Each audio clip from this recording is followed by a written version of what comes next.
Out on the Huangpu River, the Japanese flagship, Izumo, welcomes Vice Admiral Kiyoshi Hasegawa, the Japanese naval commander in the Shanghai fighting zone. With the Japanese foothold west and northwest of Shanghai made secure, danger to the Izumo is not so great. And so invading armada, Hankow bound. There is no let-up in the relentless. Yet despite merciless flagship for a time, bombing, ceaseless air raids, a symphony of destruction that shatters every river town in sight, Nipponese progress is slow. They can only advance to the tune of blasting broadsides.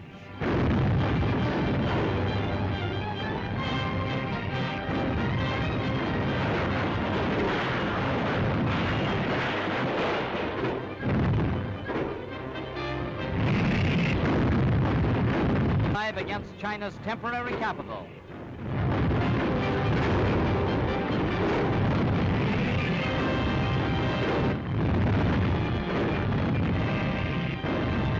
To force the Chinese to retreat or be cut off. Landing parties swarm ashore for a flank attack. The invaders occupy Lion Hill, scene of a desperate Chinese stand. The vital Lunghai Railroad. To open usual scenes filmed under fire, show the hurls a million men into battle. Tanks and guns, the Soviet answer to Japan. By the thousands, new Japanese reinforcements pour into the Tachang salient to cut off the Chinese in Shapei and Chenju. Into its second year, Japan. Their light artillery gets the range and starts its hymn of hate.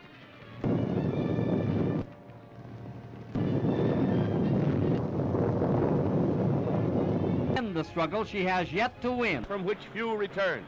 General Sun Shai-sun. This time the Japanese power drive is last hope. The Chinese troops dig in to sell their lives dearly at Bay Point or in savage suicide. For the moment, but the tension remains and may again loose the fury of war on the far eastern front.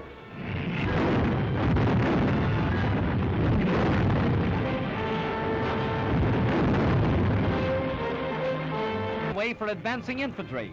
These unusual. Su Chao is aflame, blazing target for the invaders' guns.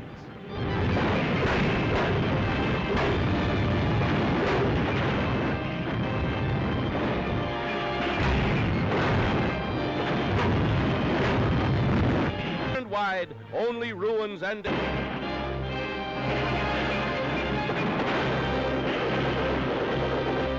Chinese defenders. And another daring but this has stuck touched by Japanese shells, and the inner native city is put in an assault.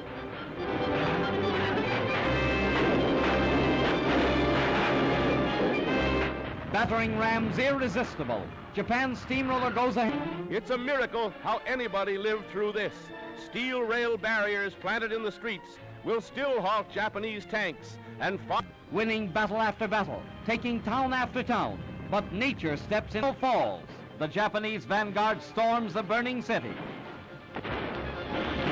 Fearful of ambush, the Nipponese are set to mop up with a vengeance. But Su Chao, all they find are flaming ruins. Costly to Japan's military machine are such victories as these. Expenditures, $5 million a day. Casualties, but Hankow is still 135 miles away.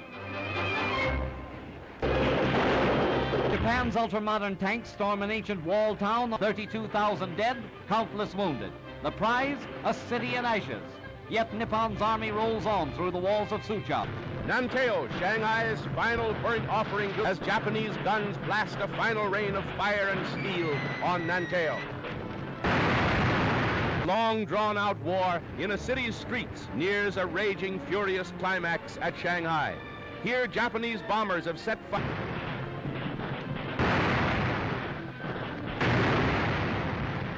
to a great Chinese flour mill, right opposite the defense lines held by the United States Marines.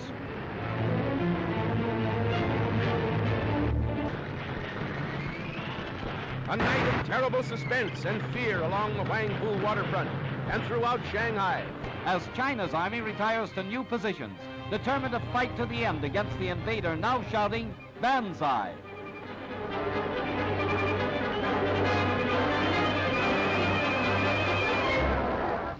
westward. But it has left path of China's 3-month struggle to keep the Japanese from their once revolting picture of ruin and wreckage, or entire sections knocked flat, a waste where once was teeming life, and the Golgotha of China's new freedom. The Japanese army, despite strong protests by foreign representatives, stages a victory parade. The entire Japanese population, from Hangzhou and other sections, waves a wild welcome to the troops who drove the Chinese forces from Shanghai. But the Nipponese army isn't forgetting that bomb on Chinese along the route. Its banks engulfs 2,000 villages and halts the Nipponese by forming an impassable inland sea. China's sorrow becomes Japan's sorrow as the river pours through broken dikes, sparing neither friend nor foe. Both sides stop fighting for the moment to battle the menace of this common enemy.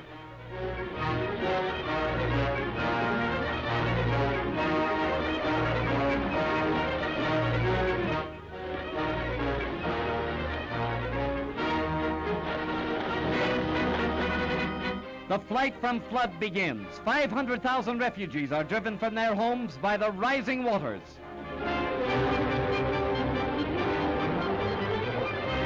Heartrending is the rescue of a lone survivor whose family has been swept away by the swirling current.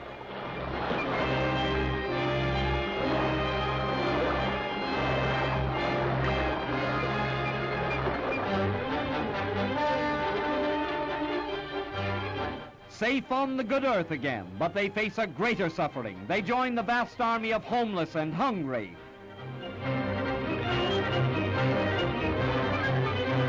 Famine stalks in the wake of flood, the age-old tragedy of ancient China. Here is a picture of human despair, the exodus of those fleeing a land ravaged by war and nature.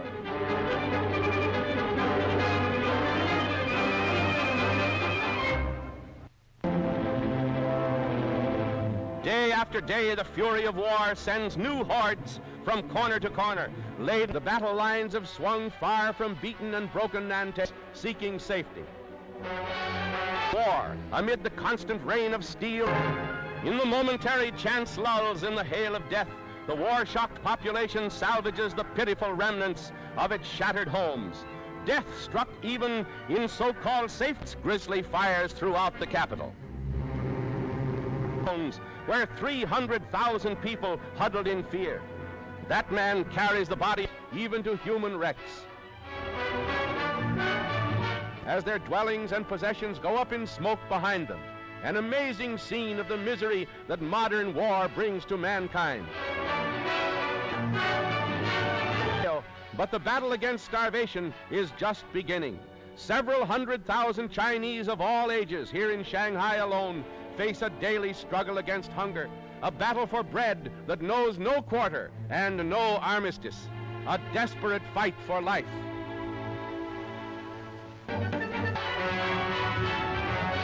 Storm the French concession by the thousand. Feeding this vast army of misery is a task that staggers Shanghai. Too young to know of war, but not too young to suffer. Saved from starvation now by the kind ministrations of the Jesuit seminary in Nanking, Shanghai's ancient Chinese quarter. Food for the mouths in China.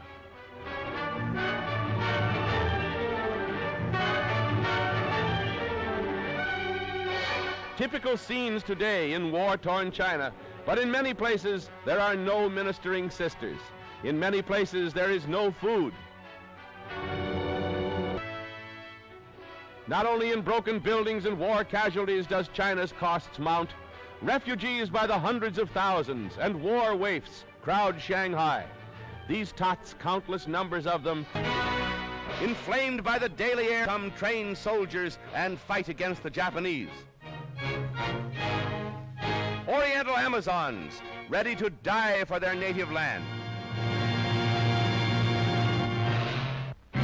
Raid killings in their stricken land, these Chinese girls are learning to operate machine guns in the hope that they too can be. An impressive sidelight of this undeclared war in the Orient is the formation of Amazon regiments of young Chinese girls.